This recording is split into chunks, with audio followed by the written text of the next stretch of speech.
Hello everyone, and welcome back to another episode of CR Exposed here on my YouTube channel. Today is a very special day, as this may be the first time you and I are talking, well, face to camera. I've decided to remove the goblin. I am still the goblin, your ever faithful goblin GM, but no longer am I using the React goblin icon.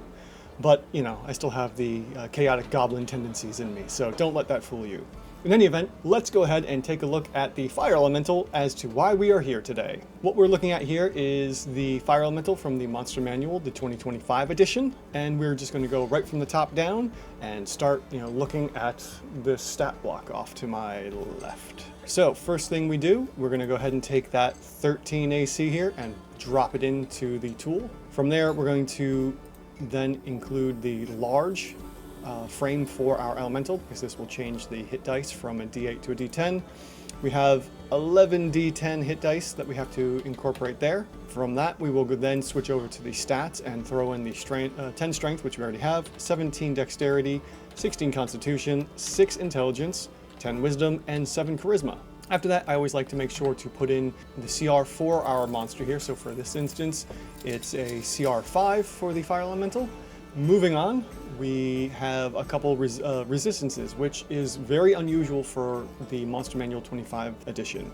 D&D has basically gotten rid of that because what it does is it kind of like bloats the hit points for any monster that has non-magical resistance.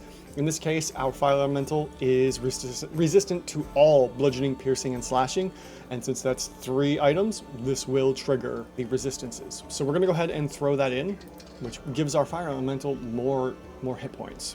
And this is what I'm talking about with the bloat. So if we look here, we go back to none, we have a defensive CR of 2 and around 93 effective hit points, but when we throw in resistances, it bumps it up to an effective defensive CR of 5 with 139 hit points, because we're getting an additional 50% more hit points, or 46 as you can see here in the tool, which is behind my head and you can't see it. Yes, so you can see here that the tool is showing that because of the CR for the monster, it's 1.5 times the hit points. We're getting an extra 46 hit points, and that's why we're seeing 139 now, and the quick jump up. Beyond that, we have immunities to fire and poison, but that's only 2, and we need 3, just like we had for resistances. So we are actually going to ignore the immunities here. So from there, we move on. We don't care about the conditions. That doesn't affect our monster one way or the other. And we move on down to the traits. What are we looking at for our traits? We have a fire aura, and the fire aura, we are going to go ahead and use the heated body.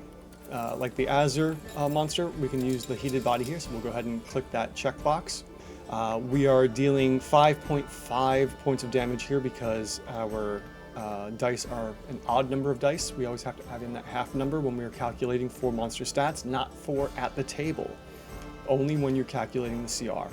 So for this instance, I'm just going to round that down to 5. Creatures and flammable objects in the emanation start burning. If one of our characters, if a player is standing next to our Fire Elemental, they're going to start burning. And we are going to add in that 1d4 of damage, which in theory we'll probably see 2 rounds worth of damage for that. So we're going to go ahead and add that into our extra damage here. So we'll say, just for the sake of it, 3 points of damage for the 3 rounds of combat, considering that we're only getting 2 out of the 3 rounds of combat.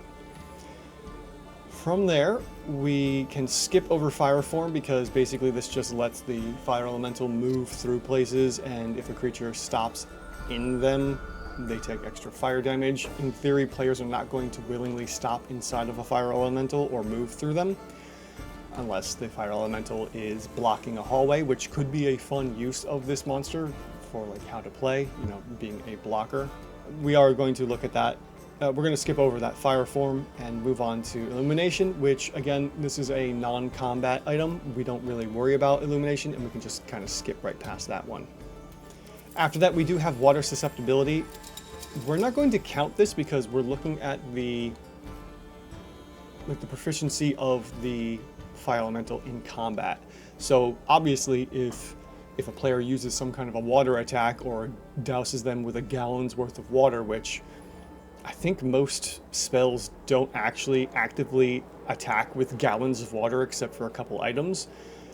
This is actually just kind of skipped over. The water susceptibility isn't really going to take into effect, and we wouldn't worry about that for immunities. And again, if we were to check the vulnerabilities, excuse me, not immunities, the vulnerabilities, we would need at least 3 as well to trigger that. So we can skip right past water susceptibility, and that's the end of our traits. Lastly, we have the multi-attack actions here. We have burn, 2 burns, and that's it. So that's all our fire elemental is going to do, is just burn. They're not going to consume or absorb or do anything else, like try to drown or roast your players alive. They're just going to burn. That's it. Simple.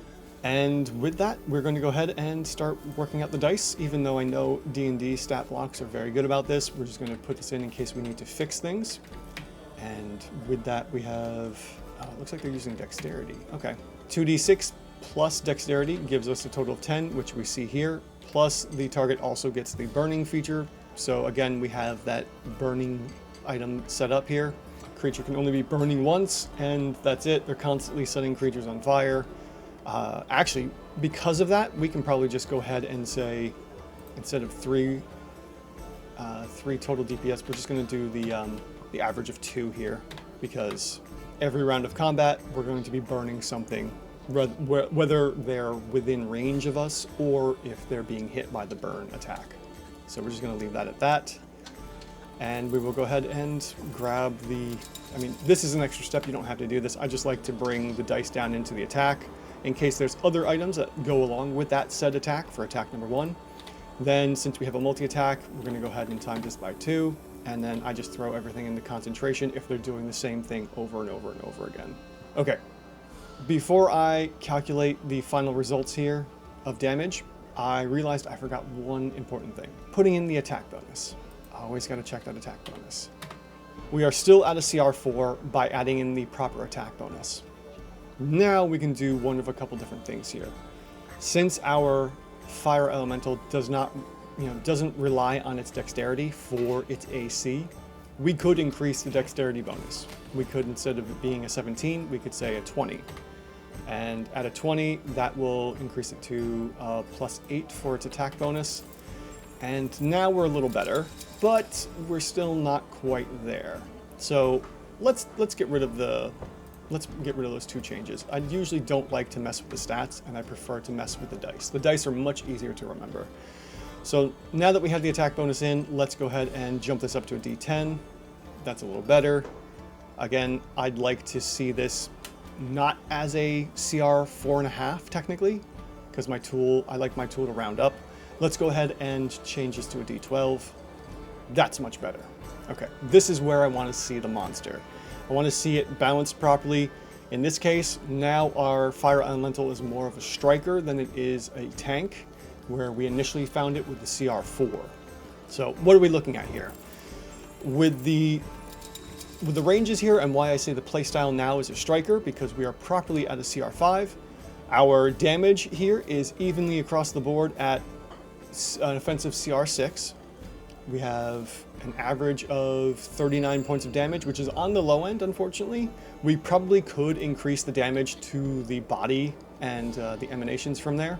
The burning. Let's say if we increase the burning, we're not going to really mess with that. So we could increase the burning to 2d4, and we are now at 42 damage, and that's better. That's more what I like to see here.